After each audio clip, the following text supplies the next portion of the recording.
کوٹ تو خبر چلا رہا ہے لیکن ابھی آفیشلی نہیں ہے. ظاہر ہے پاکستانی افواج منہ توڑ جواب دیں گی. ماضی میں بھی پاکستان انڈیا کو جواب دیتا رہا ہے.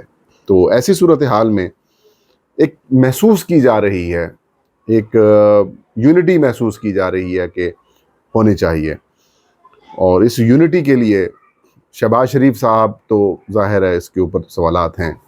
تو اس یونٹی کے لیے میں نہیں کہتا 2024 کے انتخابات کور کرنے والے جتنی بھی بڑی تنظیمیں ہیں وہ یہ کہتی ہیں کہ ان انتخابات میں پاکستان تحریک انصاف کے امیدواروں کو کامیابی ہوئی ہے. اور یہ آف دا ریکارڈ جب آپ ان سارے حکومتی اہلکاروں سے بات کریں وہ بھی یہی مانتے ہیں کہ جو کچھ الیکشنز میں ہوا یہ ماضی میں کبھی بھی ایسا نہیں ہوا کہ 12,000 15,000 20,000 والوں کو آپ جتوا دیں اور 1.5 لاکھ ووٹ لینے والوں کو آپ جو ہیں وہ جیلوں میں ڈال دیں, ان کو ہروا دیں. ایسا کبھی نہیں ہوا. جب اس طرح کی صورتحال ہوتی ہے تو جنگ کسی بھی ملک میں, ریاست میں یا کسی معاشرے کے اندر اگر اس طرح کی صورتحال ہو جاتی ہے تو وہاں پر آپ کو صرف طاقت ہی نہیں چاہیے ہوتی بلکہ آپ کو اخلاقی سپورٹ بھی چاہیے ہوتی ہے. اخلاقی سپورٹ آپ کو آپ کی عوام دیتے ہیں, آپ کے عوام دیتے ہیں, آپ کے ادارے دیتے ہیں, آپ کا میڈیا دیتا ہے, ہر شعبے سے تعلق رکھنے والے جو لوگ ہیں وہ دیتے ہیں.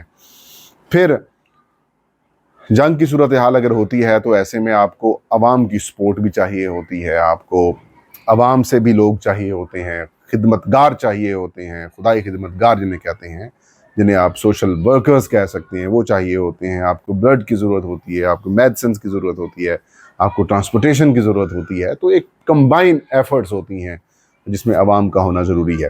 تو اب یہ فیل کیا جا رہا ہے کہ شاید اگر ہم اس سٹیپ کی طرف جاتے ہیں تو کیا ہمیں پبلک کی سپورٹ اس طریقے سے ملے گی جس طرح سے ماضی کی جنگوں میں پاکستان فورسز کو ملی ہیں.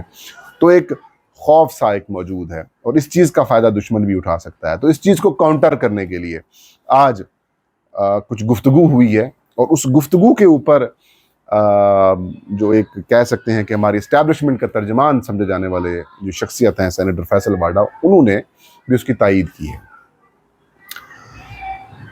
سینٹ آف پاکستان کے اجلاس میں پاکستان تحریک انصاف کے سینٹ میں جو پارلیمانی لیڈر ہیں بیرسٹر علی ظفر صاحب, انہوں نے سپیچ کی اور پاکستانی فوج کا, پاکستانی حکومت کا, پاکستان کی ریاست کا, انڈیا کے خلاف انہوں نے بیان دیا, بات کی اور یہ کہا کہ ہم افواج پاکستان کے ساتھ ہیں, پاکستان پہلے ہے اور جانوں کا نذرانہ تو کچھ نہیں ہے. ہر فورم کے اوپر خون کے آخری قطرے تک ہم پاکستان کے دفاع کے لیے لڑیں گے اور ہماری ہمیشہ سے یہ کوششیں بھی ہیں کہ پاکستان کو بہتر بنایا جا سکے. اور جب دشمن ملک اگر اٹیک کرتا ہے یا پھر وہ پلان کرتا ہے تو پھر تو ہمارے پاس کوئی اور جواز نہیں کہ ہم اس کے اوپر ان سے لڑیں نہ یا معاملات نہ کریں.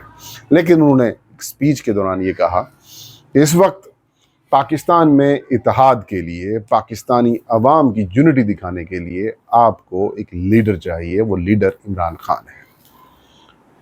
انہوں نے کہا کہ آل پارٹیز کانفرنس بلائیں, آل پارٹیز کانفرنس میں تمام جماعتوں کے لوگ شریک ہوں اور اس میں عمران خان صاحب کو بھی لایا جائے باہر.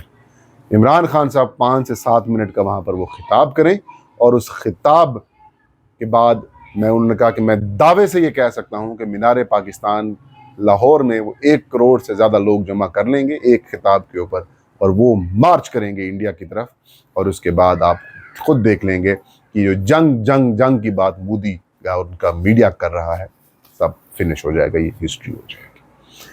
اس کے بعد فیصل واڈا صاحب, ایک آدھ سپیکر کے بعد فیصل واڈا صاحب نے سپیچ کی اور فیصل واڈا صاحب کی جو سپیچ تھی وہ باقی تو جذباتی حد تک گفتگو کرتے رہے لیکن آخر میں انہوں نے بھی اس بات کو سپورٹ کیا کہ تحریک انصاف ہو یا پھر باقی تو ایک آل پارٹیز کانفرنس ہمیں بلانی چاہیے اور اس میں اندر پی ٹی آئی سمیت سب کو آن بورڈ لینا چاہیے. تو ایک ڈسکشن سے شروع ہو چکی ہے. پہلے بھی کچھ آپشنز زیر غور لائے گئے تھے انڈیا کو انگیج کرنے کے لیے. پہلا جو بات کی جا رہی تھی کہ سابق وزیر اعظم جو مسلم لیگ نون کے قائد ہیں نواز شریف صاحب, کیونکہ ان کے فیملی کی رائمنڈ میں شادی تھی تو نریندر مودی صاحب وہاں پر آئے تھے اور ظاہر وہ بغیر کسی انگیجمنٹ کے یا رابطے کے تو نہیں آئے ہوں گے, کسی کی شادی کے اوپر جانا الٹیمیٹلی ظاہر ہے کچھ نہ کچھ تو تھا. تو مودی کے ساتھ وہ رابطہ بیک ڈور کے اوپر کسی کے ذریعے کرانے کی کوششیں کی جا رہی ہیں. اگر اس میں کامیابی مل جاتی ہے تو ویل اینڈ گڈ, اگر کامیابی نہیں ملتی تو پھر پاکستانی قوم کو جنگ کے لیے کھڑا کرنے کے لیے عمران خان صاحب کو لانے کے اوپر بھی کام کیا جائے گا.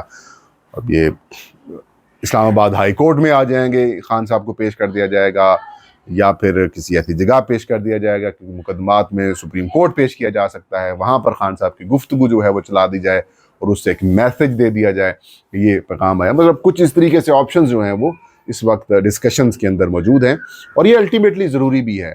ظاہر ہے آپ کو پتہ ہی ہے کہ اس وقت الیکشنز کے بعد پاکستان میں جو انسٹالڈ قسم کی گورنمنٹ ہے، اس کے اوپر تو کوئی ٹرسٹ نہیں کرتا، سنجیدہ نہیں لیتا، کسی بھی معاملے میں ان کو سنجیدہ نہیں لے جاتا. اگر سنجیدگی دکھانی ہے تو جو حقیقی لیڈر ہے اس کو باہر لانا ہوگا، ورنہ عالیہ حمزہ کو پکڑ لیں، صنم جاوید کو پکڑ لیں، کسی اور کو پکڑ لیں، آپ کی پالیسیز ویسی کی ویسی چلتی رہیں گی.